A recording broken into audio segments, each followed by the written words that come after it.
right now I'm joined by Boston Power player Julie Eder from Eder Homes and Gardens. Julie, thank you for being here. Thanks, Chris. Now, I know you played soccer at a high level. You're an athlete. Yep.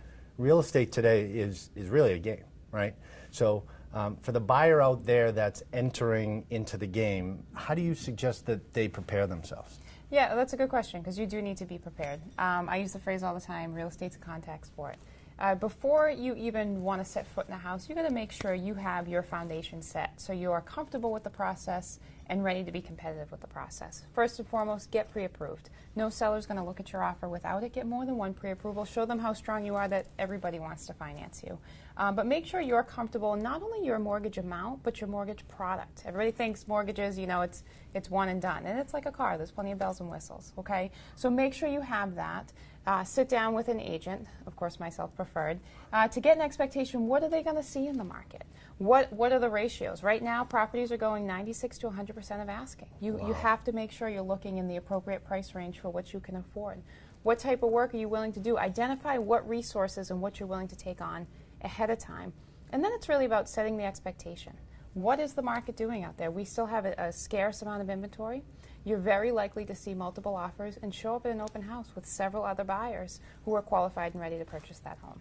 So just like an actual game, you can prepare yourself as much as you think possible, yeah. But when you actually step out onto the field, the game can change, right? Time to be competitive. So, yeah. So what should a buyer expect once they're ready to make an offer?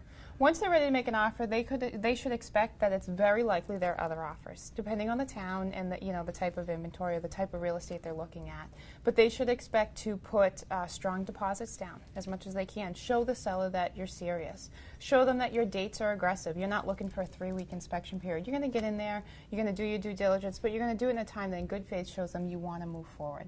Letters are very common. Writing a genuine letter to the seller, not to overly fluff it, but tell them, why do you want to buy that home? Now remember, in real estate we talk about houses and the products. Buyer and seller, you're talking about a home. So personalize a little bit.